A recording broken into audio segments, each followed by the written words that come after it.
오늘 본문은 환난으로 고통 중에 있는 다윗이 하나님을 향한 신뢰를 고백하는 신뢰시입니다. 다윗은 오랫동안 지속된 대적의 공격으로 인해 지쳐가고 있었습니다. 3절 말씀 이렇게 기록되어 있습니다. 넘어지는 담과 흔들리는 울타리 같이 사람을 죽이려고 너희가 일제히 공격하기를 언제까지 하려느냐. 3절에서 다윗은 자신의 대적을 성을 공격하는 군사에 비유하고 있습니다. 당시의 대적들은 성을 에워싸고 성문을 부수고 성의 담을 허무는 과정을 통해서 성에 침투했는데요. 다윗의 대적들이 마치 성을 공격하듯이 다윗을 공격하고 있었습니다. 다윗을 에워싸고 다윗을 모함하고 다윗을 공격하고 있었습니다. 이에 다윗은 너무 지치고 약해져 가고 있었습니다.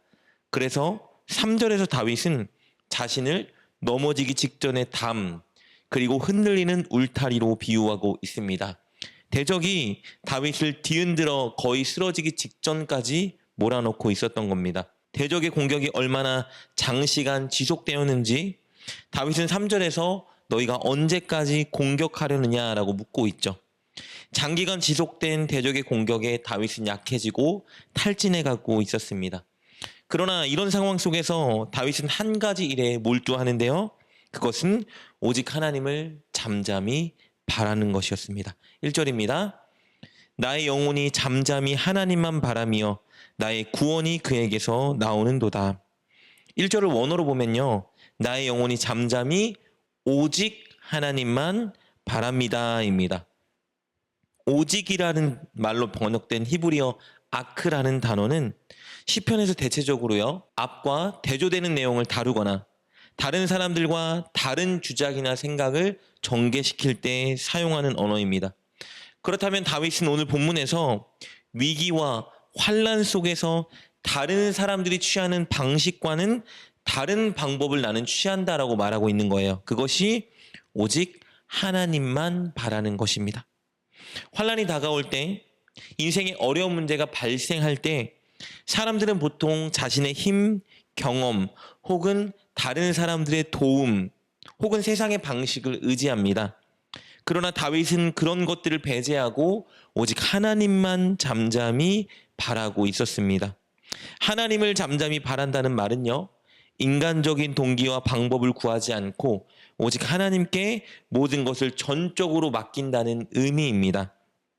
하나님께 맡기기 때문에 이 문제 속에 하나님의 뜻을 기다리고 또 하나님의 뜻을 발견했을 때에는 그 뜻에 전적으로 복종하겠다는 태도가 담겨 있는 겁니다.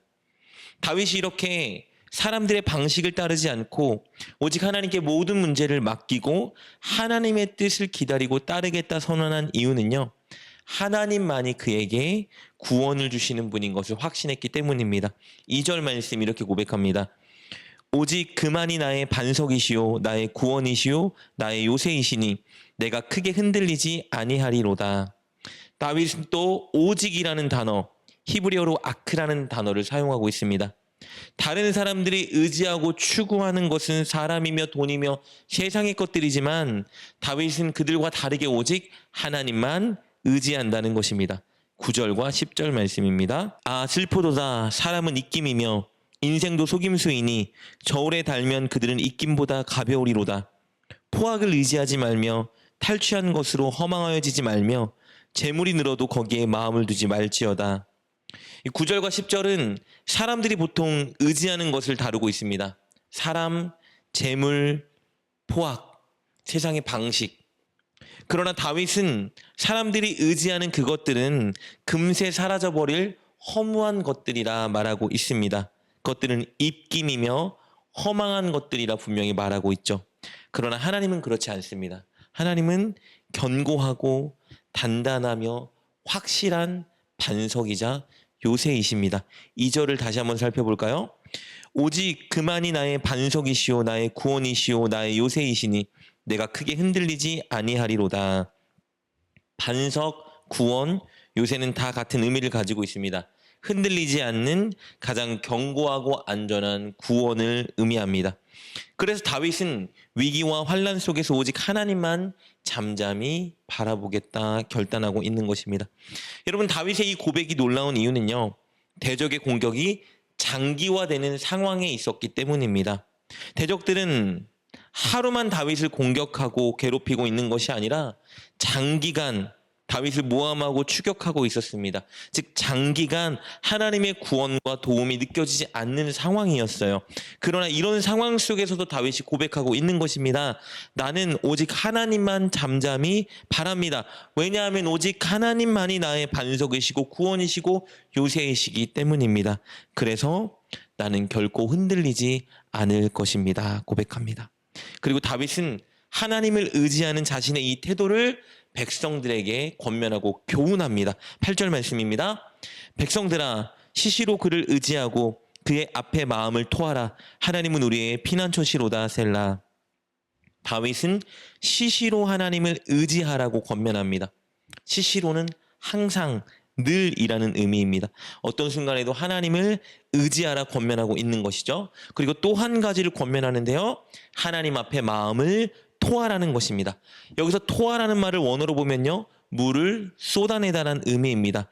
즉 물그릇에 물을 쏟아내듯이 마음 속에 있는 우리의 감추어진 모든 것들, 악한 것이든 자랑스러운 것이든 부끄러운 것이든 소원과 바램 어떤 것이든 다 하나님 앞에 털어놓으라고 권면하고 있는 것입니다. 왜냐하면 그럴 때 하나님의 위로와 용서와 소망과 확신이 우리 내면에 임하기 때문입니다.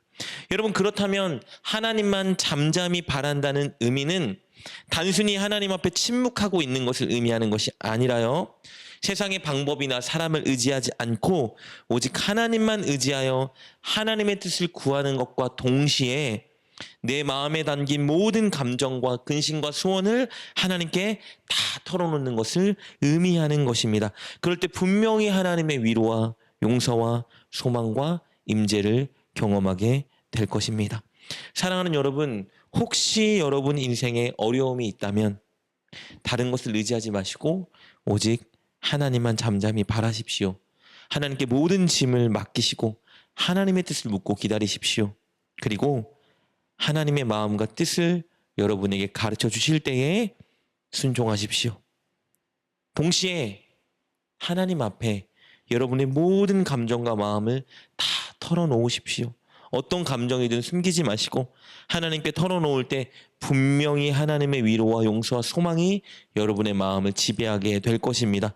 꼭 그렇게 하나님께 모든 것을 털어놓으시고 하나님만 바라는 여러분 되시길 주님의 이름으로 축복합니다. 기도하겠습니다. 하나님, 우리의 영혼이 오직 하나님만 잠잠히 바라게 하여 주옵소서. 어려움과 환난 속에 세상과 사람을 의지하지 말고 하나님의 도움을 기대하며 하나님의 뜻을 구하게 하여 주옵소서. 그리고 우리의 모든 감정과 고민을 주님께 쏟아놓을 때 주님의 위로와 용서와 소망을 경험하게 하여 주옵소서. 예수님의 이름으로 기도드립니다. 아멘. 오늘 말씀을 통해 깨닫고 결단한 것은 무엇입니까? 그것을 붙들고 하나님께 기도합시다. 그리고 그렇게 실천하며 하루를 살아가는 여러분 되시길 주님의 이름으로 축복합니다.